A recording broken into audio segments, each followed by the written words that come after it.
Hey guys, how's it doing? How's the dog? Hell, How's your dog doing, guys? Hi everyone, it's October, and because it's a spooky month, we're just doing a podcast with us. Spooky cast. Spooky cast. With all of your spookiest questions. Yeah. That are just sort of like normal questions. No, we're not going to get into these first. Oh. First, we have to talk about the Star Wars Force Awakens trailer. I'm sick of it already. Really? Yeah. How many times did you watch it? Twice. Twice? How can you be sick of it? Because I don't like ruining movies before I see them. It's not ruining it if it's just showing you footage, barely, and then some words. Well, then that's not that cool either. Like, it has to find the perfect medium for Elliot I've to watch never it. understood why people even give that much of a shit about trailers. It's like, okay, yeah, I mean, it was exciting to watch, but I'm also like, okay, now... Let's see the movie. Step 2 is December 17th. I go see the movie. There's a lot of steps in between step 1 and 2, but the movie being announced and then a trailer. Well, those other steps involve me having to stand in front of a camera and pretend to give a shit about all this bullshit news just dripping and dropping all over my timeline. Oh, it's a great trailer. I do care, it's an amazing trailer. What did you think about the trailer, Maddie? And why do you think that Star Wars will fail? I think it's gonna make like $100 million. Yeah. I don't. No, it's an amazing trailer, and It's already made $100 million. I just saw today that someone tweeted out a version of it with just the music, and it's incredible. Like, you get all the motivations from every character from just the music. There's no dialogue at all. You get all the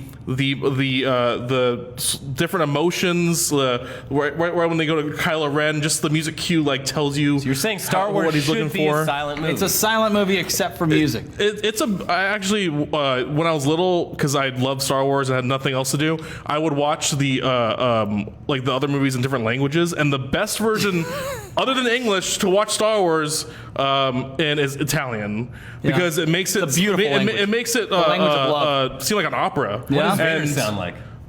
It's a lot of them sounded a lot different. Macaroni pizza pie. It sounded like The Godfather. I think they were really going Italian. for like a Godfather-esque kind of thing. I actually, the ironically the best like case scenario for that is Revenge of the Sith. Revenge of the Nerds? Which is not a good movie, but like watching an Italian was like, this is actually pretty tolerable. You were that bored that you would pop in the DVD and be like, you know what? I haven't listened to this language track yet. I was an indoor kid in Hawaii. I had nothing else to do but watching We've Star Wars. gone over the fact that you shouldn't have been an indoor kid in Hawaii many times. I mean, that wasn't my choice. I was born there, so. Well, it was your choice to stay inside. That's the whole thing. Yeah, yeah. But that was my choice, and Also, so I watched Star Wars. When I was a kid and would have again. wanted to watch Star Wars in a different language, I wouldn't have been able to because you would have to buy a separate VHS for that. That was when DVD was already out. I was like by the DVD. I was way too old to be watching shit in different languages then.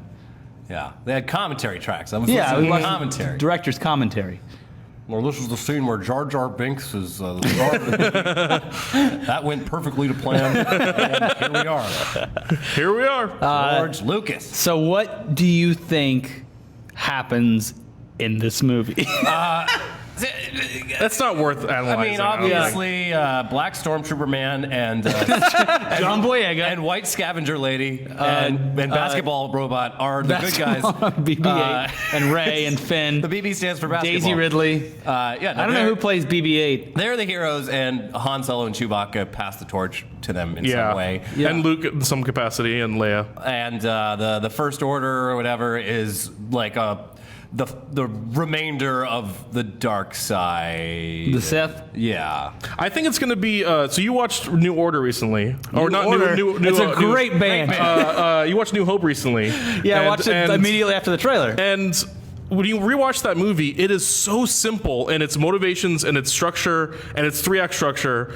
And Well, that's what I was saying to you I think that's today. episode 7 is going to be. It's going to be very. There's not going to be these complex storylines that kind of build out Empire and Jedi Lucas and was the really prequels. into like Jungian like heroes journey. Well, also westerns too. Yeah. Well, Very inspired by westerns. Star Wars is like, from what I've read, really, really based on this like old Japanese. Yeah. story About it's all hidden- just like hidden- Well, like 47 Ronin is inspired by that. It's also inspired by a lot of. I can't remember the guy's name right now. Kurosawa or something? Yeah, Kurosawa, Yeah. Yojimbo, and Seven Samurai. Yeah. I mean, yeah, those are his inspirations, and those weren't that simple, but like the westerns were. So I think he was going for like a kind of Japanese aesthetic with a very western. Do you style think people will story. be upset if it's not more complex? No, I want it to be as simple as A New Hope, which was amazing in simplicity. Yeah. It was literally just bad guy catches princess. The canon police are here. Oh boy.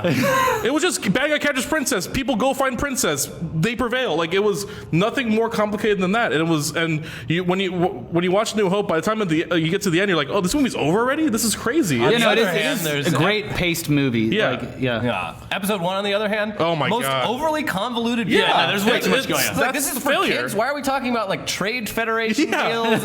It's madness. Why is there a Senate Council meeting in the middle of this movie? You know, I think it's going to be the opposite of that. JJ is a very smart guy. He knows like what fans want. Yeah. And they want a simple story with these 3 characters where they're all going to have their own arcs. The bad guy's going to be bad. The good guys are going to be good. And there's so many allusions to the original just in this trailer alone. Oh yeah. It's just homage after homage after homage in this trailer. So I'm assuming the movie will be kind of like that as well. Yeah. And not only will it be a literal passing of the torch from Lucas to Abrams, it looks like all of the older characters from the originals are going to be passing the torch to these new characters. I just really, really hope that Daisy Ridley doesn't say, "I've got a bad feeling about this," and then Han Solo looks at her like, "This girl's got moxie." They pull some I shit doubt like that. that's ever going to happen. I don't know. I doubt that's going to, I mean, I think the He's gonna give her a kiss. The best He's gonna example of back what her we're into going a to corner see and give her a kiss. in Star Wars is Star Trek. He did it with Star Trek.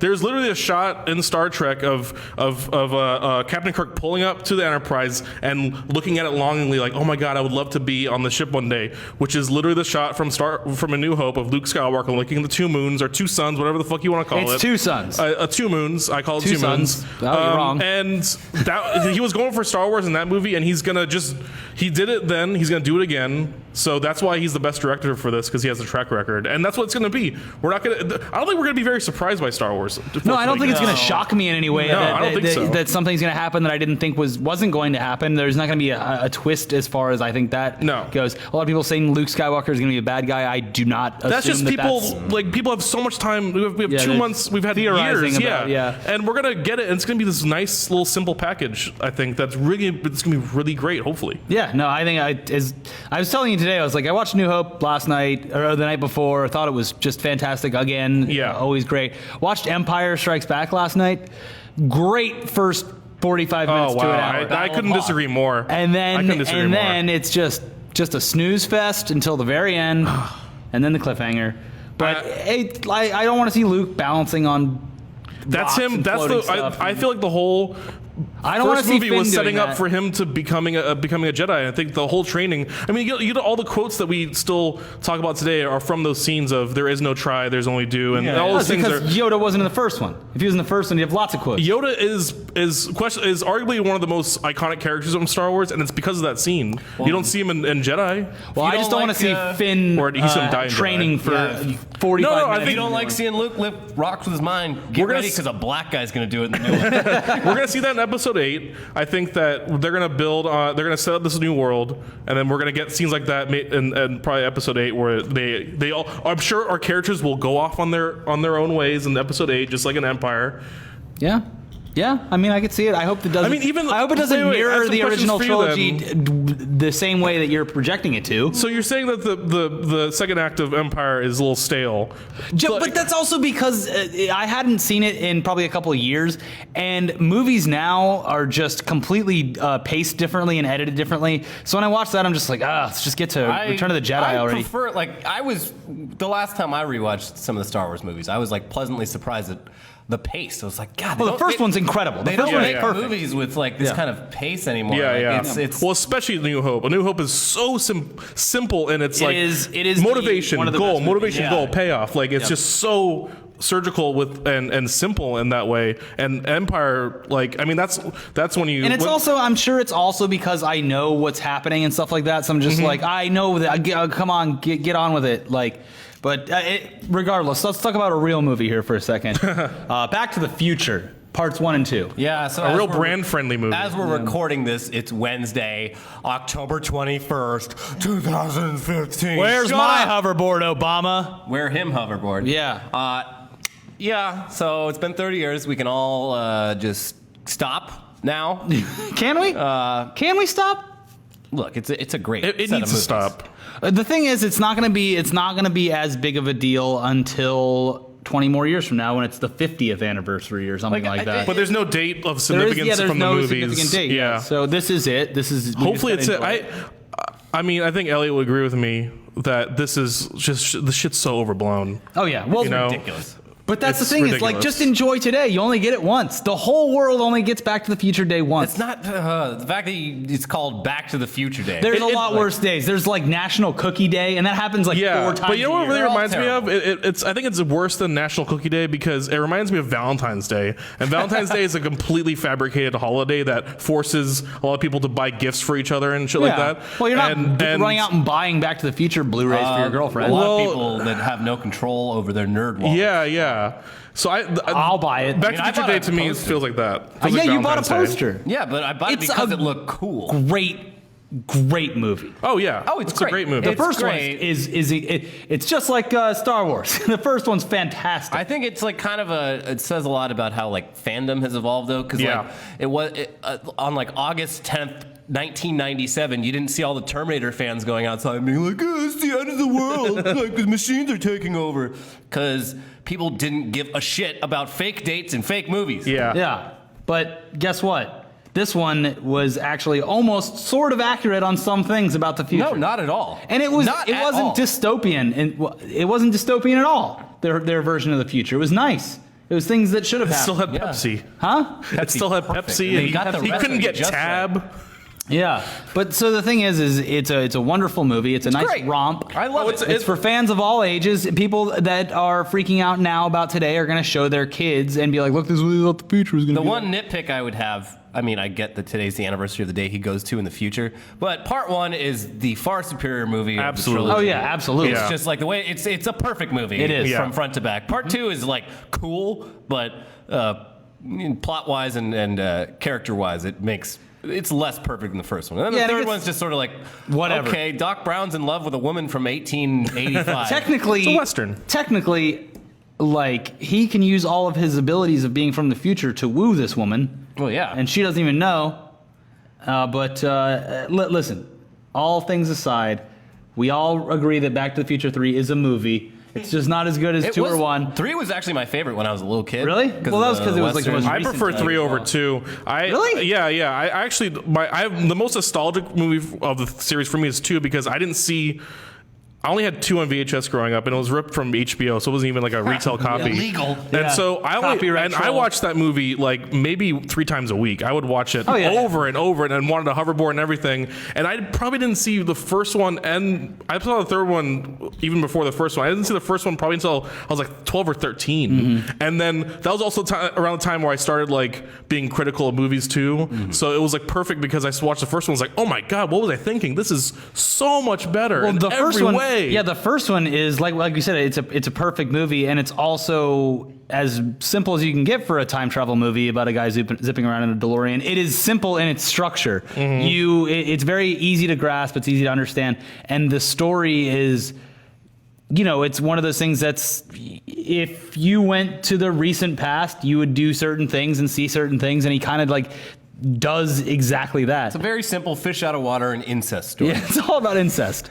I think it's funny that like as a kid you can turn on part 2 of a movie you haven't seen that literally picks up immediately after the events of the first movie and just not be like, care. well, all right, sure. Yeah. Let's see Well, what the future's like. I was more enamored by I mean, this is also part of the fandom culture too. Like, I was so much more enamored by the objects of the film. I didn't really obviously understand the story. Same thing with Ghostbusters too. Yeah. And we're seeing that now come like these. Oh, there was movies no of the way 80s, I could wrap my mind around Ghostbusters. Like, I can think back about it now and be like, I loved that movie. Yeah. And it was great. But there's no way as a child, when I saw that on VHS or on TV, that I fully got the grasp of everything that was going on. No, what I thought was cool was the Marshmallow Man and the Zappers. And the proton. Slimer, You yeah. wanted a proton pack. Same thing with yeah. Back to the Future. I wanted a hoverboard. I wanted Biff's hoverboard for sure. I wanted Pepsi Perfect. And then you later realize there's stories in these movies and they actually, And matter. they're great. And, The first Ghostbusters is great. oh yeah, for I also sure. like how both Ghostbusters and Back to the Future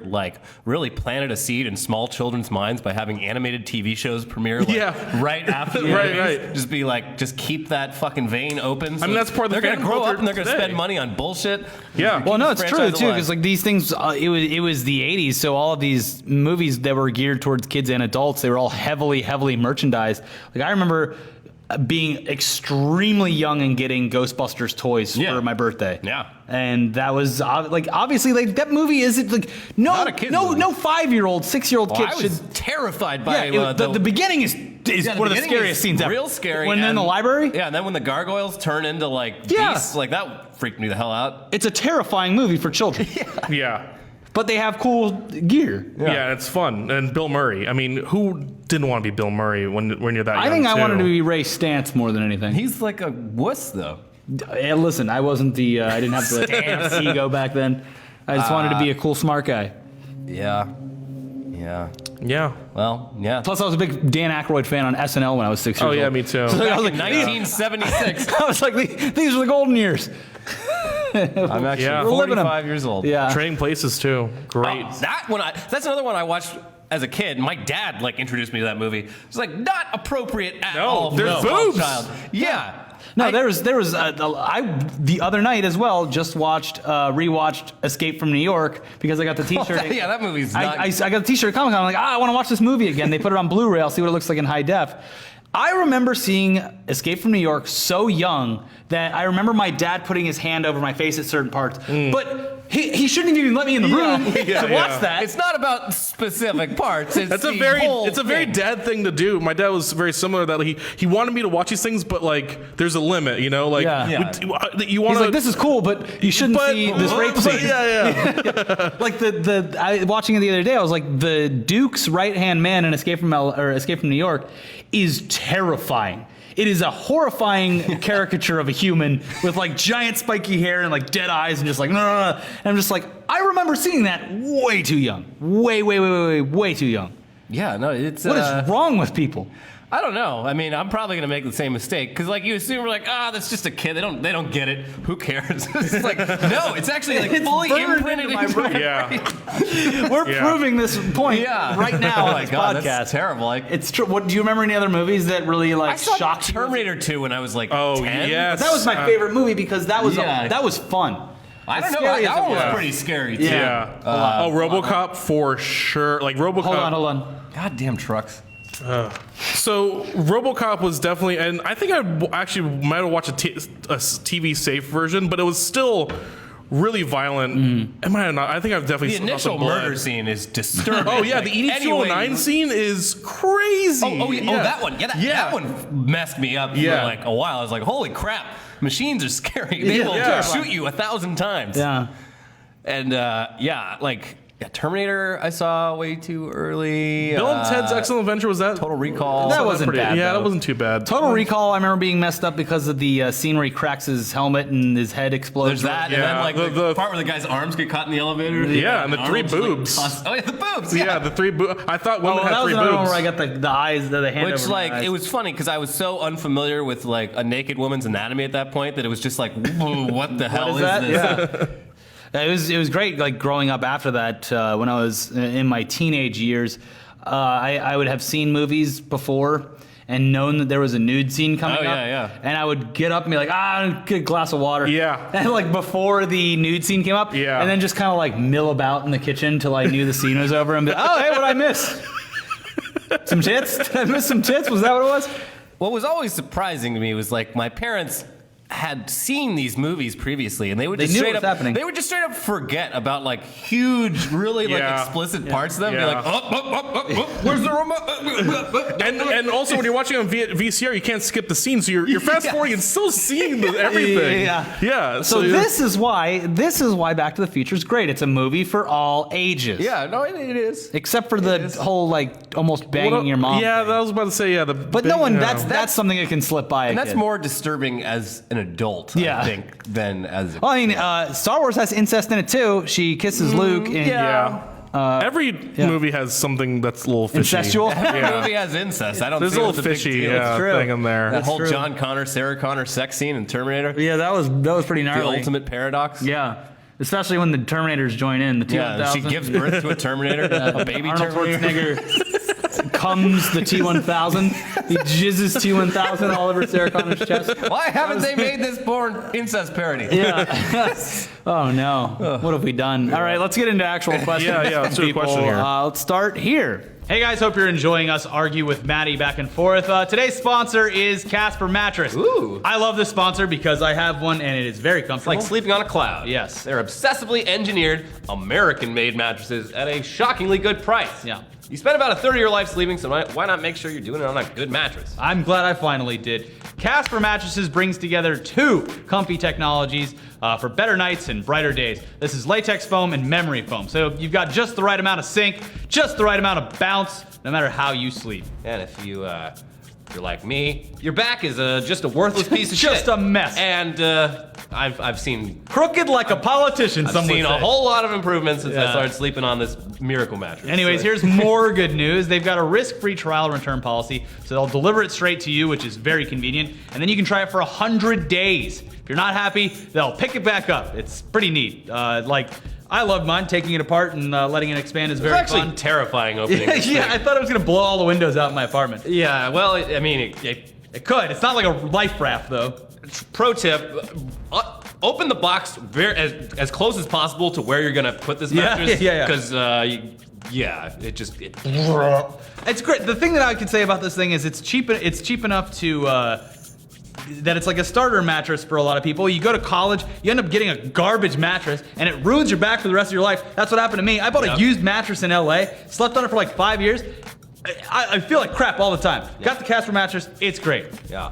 So it's $500 for a twin and $950 for a king size. Comparing that to industry averages, that's a pretty outstanding price point. sure is. And now you can get $50 towards any mattress purchase by going to casper.com/ETC and using the promo code ETC. Terms and conditions do apply, but that's a damn good deal. It's great, and I love when we get sponsors that we actually love, like Yeah. Loot Crate, Casper Mattress.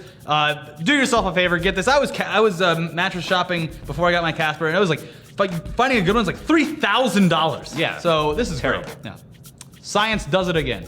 Anyways, let's continue arguing about other stuff. Starting with hipster goats. Ooh. If you can live in any cinematic universe like Marvel, DC, Harry Potter, Die Hard, Star Wars, Matrix, etc., which world would you live in and why? I think I just said it. I'd live in the Terminator universe so I could jizz T-1000 all over Sarah Connor's boobs, I guess. Other than that, Yeah. that seems like a pretty scary world. And Yeah, only for that specific... The threat of a Terminator killing you, like that scene in the mall with the T-1000, he just kills so many random people. Oh, yeah. You could just be like at 21 Forever, just hanging out. 21 and just- Forever is not a store, it's Forever 21. Forever 21, and just get killed, just get murdered You by a think that Terminator. happened in America anyway. Oh. We're living in the worst universe. Let's true. go by. I'm going to go through each of these and explain why they would all be terrible people. So Marvel and DC, but more Marvel because we've seen more of their cinematic universe.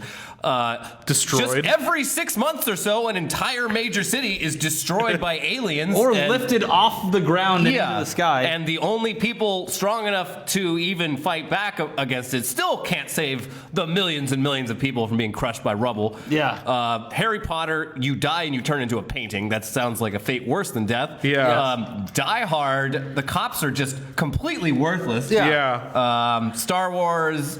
Star Wars, would be pretty cool. It's actually pretty cool because, especially in that one, all the Imperial soldiers are completely worthless. They're like the cops in Die Hard. Well, and like, I don't know, should we even check on that? And you never really like. Here's the thing. Aside from like blowing up an entire planet, just completely needlessly. That would be an instant death. You wouldn't even You don't see the Empire really do that many bad things. Like, how are the people of the Empire being oppressed? Right. Yeah, and the Empire might be just kind of be like McDonald's, like Yeah. or like Walmart. Yeah. It's like they do employ a lot of people. Yeah.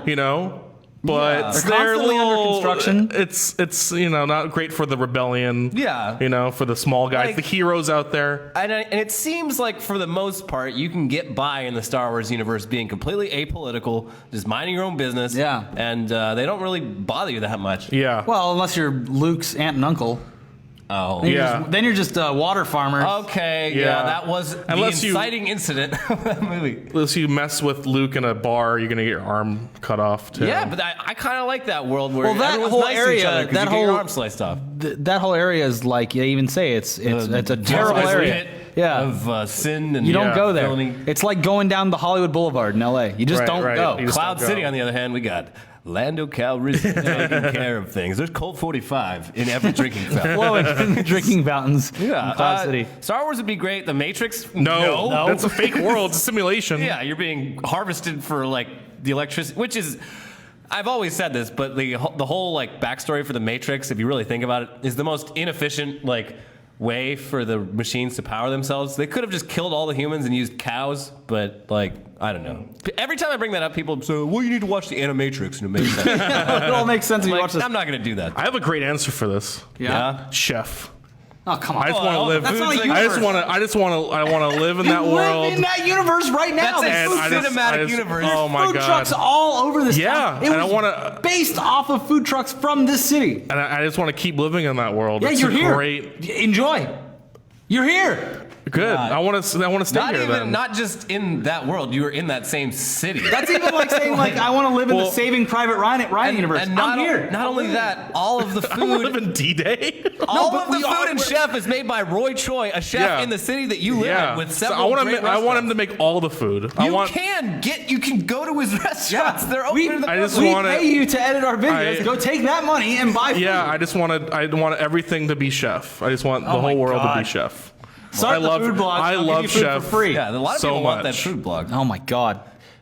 Yes, although D-Day happens in Saving by Ryan, that is still this universe. Yeah. Okay. So if I wanted to But pick all that the soldiers universe, are really Die handsome. Hard's this Yeah. universe. No, Die Hard's the universe where cops are all terrible. that didn't really happen though. And Germans speak gibberish. Yeah. Did you know that none of the actors were Germans? Oh, really? It's just like Yeah. they redubbed all of them with actual German sometimes, but like Trying to what, on set apparently they were just saying German gibberish. I'm trying to think of an actual movie universe that I'd want to live in. Yeah. They're all pretty terrible. Willy Wonka. No. No, like he murders kids. Yeah. And there's midgets from some far off place that and are all the everyone same. in that movie is a dickhead. Yeah. Every single person in that movie is a dick. Yeah. Yeah, I don't like chocolate that much. Yeah. And there is Chocolate Factory. Yeah. You could go to Hersheyland in Hershey, Pennsylvania. And It exists. they're a lot less complicated than the one Yeah, in that and they movie. all don't employ a bunch of slave labor. Yeah, well, that's that's you could argue that, but and it even has a theme park attached to it. It's a lovely place, Hershey, Pennsylvania. Hello, people from Hershey. Yeah, I mean, every fictional world has like too many like It has problems. implications. and This things world that- has problems too. We got to figure Yeah. out our own problems before we go into a different cinematic universe. Yeah, is there a cinematic universe where like 9/11 never happened? Yes. The My Little Pony cinematic universe. Okay, then that one. Yeah, we'll go to that one. No, actually, you know what? I would live in the Sesame Street cinematic universe. Okay, great. Because that just seems like a lovely place to live. Everyone's so Yeah. helpful and nice to each other. Yeah. Does Roy Choi cook in that Yes, universe he does. too? He's Okay, probably great. been on that show. No, everyone just eats cookies and doesn't get fat. Yes. It's fantastic. perfect. I don't know. There's no right answer for that question. All right. Sergeant Dashy asks, "Who's your favorite comic book character? Also, what are your guys' favorite comics/graphic novels?" Well, Ricky, you've been reading a lot of comic books lately, making up for lost time. Yeah. I when I was young, I read Uncanny X-Men. Yeah, same. Yeah. And, the Joss Whedon one. I'm not sure. Oh, okay. I just know that's what I read. I read Okay. that in Mad Magazine, and then I read. Obviously, I talked about it on a bunch of the Gambit episodes, but I read the standalone Gambit. It was like my first. Yeah. I was there for issue 1, kind of standalone thing. Mm-hmm. But yeah, recently nothing but Batman. All Yeah. Batman all the time. Reading everything Batman and Robin Eternal, all of the graphic novels, and starting at number 1 from the New 52 Batman. I am almost fully caught up now. I mean, Batman by far, because there was such a gap in actually reading comic books where I was becoming an adult and working and trying to live. And now that I work on an entertainment show, I was like, okay, well, now I can read stuff about this because then it's technically my job. But I have missed out on some masterpieces of comic book writing and art with the New 52, and it's great. So Batman, I'd say. Yeah, I mean, I would say like. Plus, I loved all the movies as a kid. They're great. Right. Yeah, Batman, I guess, for like just the fact that they've been able. That franchise will never die because, like, for whatever reason, it just like resonates really well. And All he needs is a new villain. Great characters. yeah, too. it's just so a many great universe. yeah. It's a great idea. If you invent a new villain for Batman, you have a new story. Yeah. That's- yeah. And it's more grounded in, I guess, reality than Yeah. a lot of other more cosmic sort of superhero stories. He's Yeah. still just a man, a very, very, very rich man. Yeah. But other than that, I would say I think Dr. Manhattan from Watchmen was like one of my favorite sort of like characters to read in like an entire storyline because it's just like such a weird, like this man who's just made out of like energy and shit, but he used to be a normal man. A huge cock. With just a big swinging dick. And it's, Yeah. it's just like him like struggling with the fact that he's just like entirely rational and like has no place in the world. Liked that a lot. Nice. Maddie? My brother, huge comic book fan growing up, and he actually makes comics now. So he Plug him. Plug him on the If you podcast. want to, at N Sumida, I think is his Instagram. He's an amazing artist. You should go check. He out works his on like stuff. Nickelodeon, doesn't He he? works on a show called Harvey Beaks. He's a writer and there you animator go. and stuff on it. But his stuff's incredible. But he would always try to get me into comics because I loved superhero movies growing up. He'd be like, you got to read Uncanny X-Men, you got to read this and this, and he could never crack me until one time it was actually the first Comic-Con we went to together, and he forced me to buy Scott Pilgrim. Yeah. I think 3 were out at the time, and I think I read like the first one in like one night. I was just so enamored. Like I had never read anything like it before because it just hit, and I was like 22 at the time, which is his Yeah. age Yeah. in the book, and it's written by a guy who's half Asian, half white. So a lot of the references, like a lot of the food he ate, he grew up in Here we Toronto. go again. Yeah, I mean that's it spoke to me, and just him going to like ramen shops and record stores. I was like, well, this is amazing. Yeah. And also being a superhero comic in a way too, with him fighting evil ex-boyfriends. So that was what my gateway into comic books. So that's probably still my favorite. But then after that, like I definitely got into. I mean, I know Superman's not a very popular character anymore. Like he I think his earnestness really turns people off. But I still love Superman. I think he's still my like as far as like a big superhero character. I mean, All-Star Superman by. Why am I blanking on his name? Grant Morris. Okay, yeah. Morrison? Morrison. Grant Morrison. All-Star Superman is just an incredible book. Just him dealing with Superman as a super god and also being a human being. It's just an amazing book. I think like exploring like Superman's sort of character and his like that like being sort of between two worlds thing is an interesting thing. He's got too many powers. He can do everything. But that's what's amazing. I think what's Yeah. amazing about him is that because he's a god that a lot like Thor in the Marvel side, and I think the movies do somewhat of a good job. I'm like a huge fan of the Thor movies, but they do a good job of him being a god in the real world. Especially the first one is kind of like a fish out of water story. And I think Superman, the really awesome Superman stories are him dealing with reality and almost like painting him as an alien, which the movie tried to do. And I'm not like I don't hate the movie. I kind of like Man of Steel, but it's because it's like at least one of the better Superman movies we've gotten, you know? Sure. Like it's not, I mean, Superman Returns was just boring. Yeah. So at least Man of Steel had like some moments in it, even though it's a Zack Snyder movie and it's just kind of a mess. Could have had, and this is going to be a problem for the rest of their fucking universe unless they really make some changes. But I like Superman himself just was so uninteresting and Yeah. had no just emotion or anything. I'm Yeah, just like, yeah. this is so boring without this Yeah. guy like being able to emote at all. Yeah. Yeah. So maybe they send that guy to some acting classes.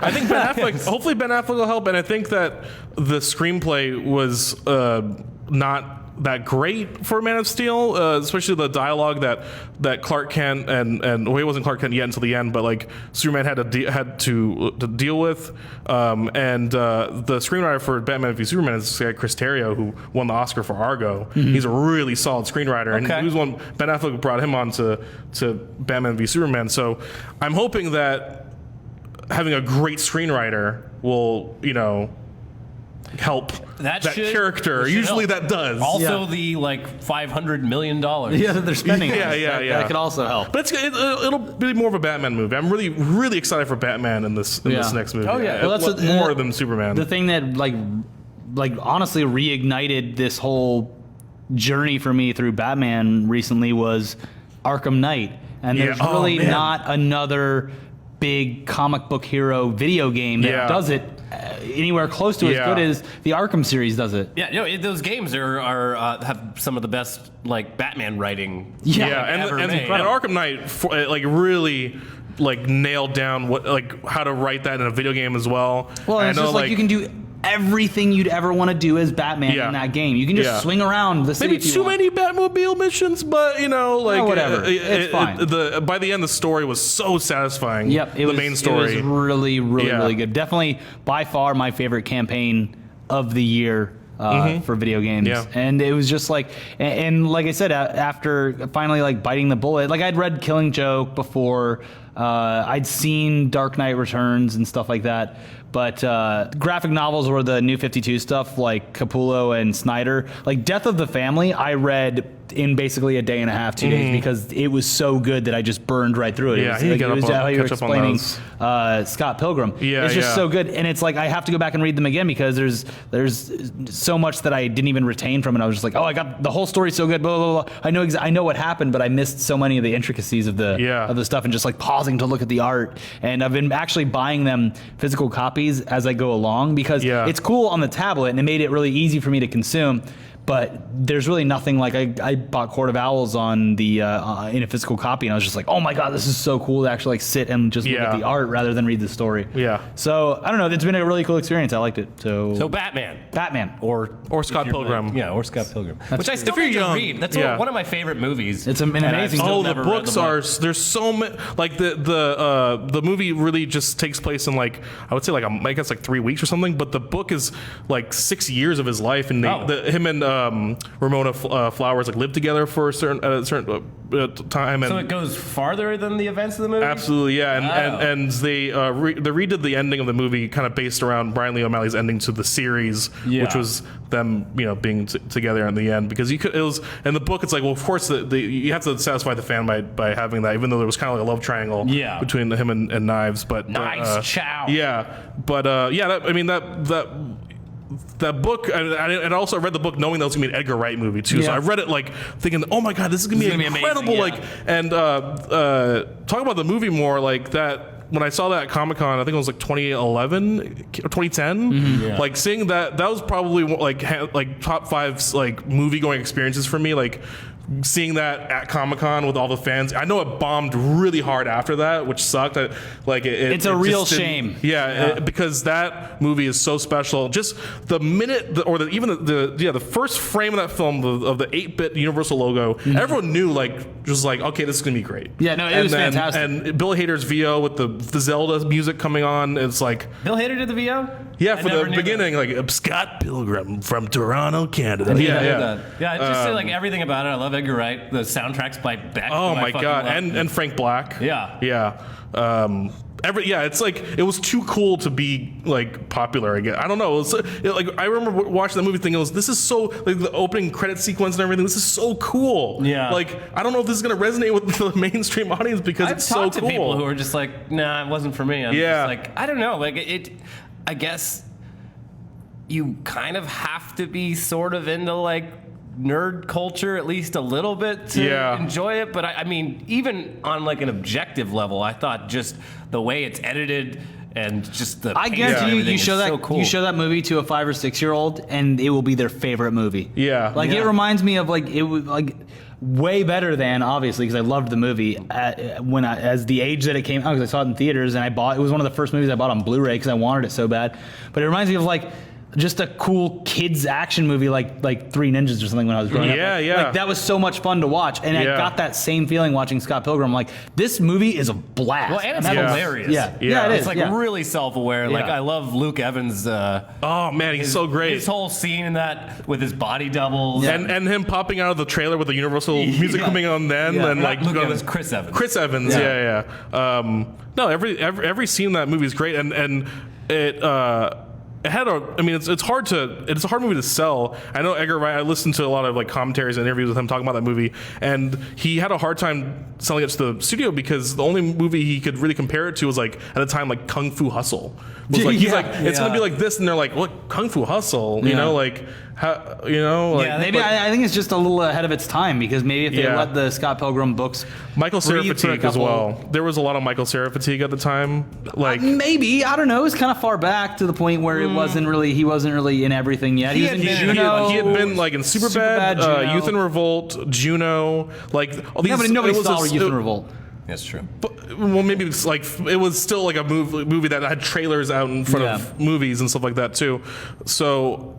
And I think that he is the most different than any other role he's been in Scott Pilgrim. So it sucks that that's the one that like people didn't go out and see because that's like his best. Well, if you're role, watching this too. and you haven't seen Scott Pilgrim, I think that you should rush out right now. Our word definitely, for it. especially if you're We've in been like right every other time. If you're in like the 20 to 23 range and you're a young male and I'd say 10 years old to 35, 8 to 80. It's like a game of Monopoly. Yeah, all ages. Yeah, it's fantastic. Let's end on one from Kristen, who produced the Terminator short we were in and didn't have a Reddit account, but submitted it on Twitter.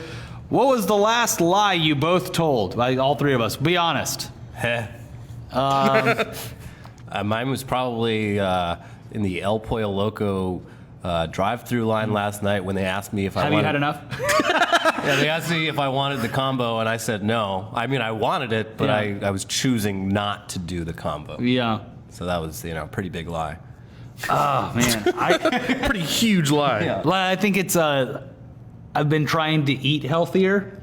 And it was Taco Tuesday last night. Yeah, that's the same exact thing. Yeah. No. I think it's all food related. No, because my girlfriend was like, "Are you sure you don't want to go get a burrito tonight? And you just want to eat that little meal that you have at home?" And I was like, "Yeah, that's exactly what I want to do. I want to go home and I want to have my little meal." Yeah. I guess so. We lie to ourselves more because there's no point unless you're like in a career position to lie, like a politician or something. I feel like I lie to myself more than anyone. Yeah, that's true. Why? Should you have another drink, Ricky? Yeah, you should have another drink. Sure, have another one. Yeah, how about you, Maddie? Brutal. I can't think of anything like really recent, but when I try to be honest all the time. I don't intentionally lie. I'm trying to be very forthcoming. Yeah. But when I do lie, and definitely intentionally, is when I'm on the phone with any kind of like company that's fucking me over, and I was actually just like having dinner with my mom, and she was because she was just moved to a new place and is dealing with Time Warner, and I was telling her all these like tricks. She's like, "How do you know all these things to like lie to these people to get?" Like she has a apartment that has no cell reception, so I told her, if you call AT&T and tell them you have no cell reception, they have to give you a microcell. They're like obligated by the law to do that. And at first they're like, "Oh, we can give you like 10% off." And then she was like, "No, my son told me to get it for free." "Oh, we can give you like 25% off." "No, my son told me to get it for free." "Okay, you get it for free." Like, so she eventually did it. And like, so those are the things. That's because they're lying. Yeah, exactly. Their lives, so your lives. and we're saying like, if they're fucking me, I want to fuck them back. You know, like that's when I'm going to lie to them. So I think recently, like I called that my promotional year of like a certain price for my internet with Time Warner expired, and I called them. I was like, "Hey, I'm going to switch to Charter if you guys don't continue this promotional price." And like, okay, extortionist. Yeah. So that's lying. Yeah, but what other useful lies do you have? I mean, it's not a lie, but like the tricks are, if you call any like company, you say agent or representative, it's going to get you the person. Just really like that's just a tip and a trick. That's not a lie. I think with these companies, you have to use the fact that they're a competitive company against them, and you have to. Another for direct. I've been a DirecTV customer for like 3 years, and anytime you move, like you can get a lot of free stuff from them because they want to put the new satellite dish in. Well, not only that, but they lose a ton of customers when people move because people think that it's such a hassle to like get a new dish on your roof and all that stuff. So it's like easy for them to think like, oh, I'm just there is Time Warner, I'm gonna do that. So when I moved last year, I like asked them, hey, so that there's that new Genie DVR. You think I can add that? He's like, yeah, no problem, Matthew Sumida. This is just negotiating. This isn't lying. But it's basically bluffing, trying to use your loyalty as an incentive to, Yeah, I mean, when I bought my car, I guess you could start lying, just being like, I don't know. But I was like fully intending on buying the car. I just wanted to see how That's low more they like would go. bluffing than lying. And it worked. Negotiating. I saved like $5,000. I'm pretty sure they made no profit on that. It was great. Oh, I remember one. I lied about being involved in 9/11. I actually wasn't in the tower that day. Oh, no! Sorry, guys. But you said you were working for Merrill Lynch in the South Tower. Actually, uptown. So you said you started being a news YouTuber. Yeah, I started based doing on the YouTube fact news. that you were Yeah, 9/11. Oh inspired my me. God! But you told Mark Maron in detail about escaping I from also the told, Twin to be Towers. fair, I also told Pauly Shore. So it kind of negates itself. Wow. I guess we have to end it I'm there gonna because boycott this show. career's over now. Yep. Oh, fuck. Buffalo Wild Wings is on the phone. Oh, no. Oh, you mean I can't talk about your wings anymore? Oh. Damn it. Well, That was I'm a Steve Rannazzisi reference. Yeah. Okay, bye. For anyone Bye. that actually thinks Yeah. that. Oh my God! I had no idea Ricky faked being in 9/11.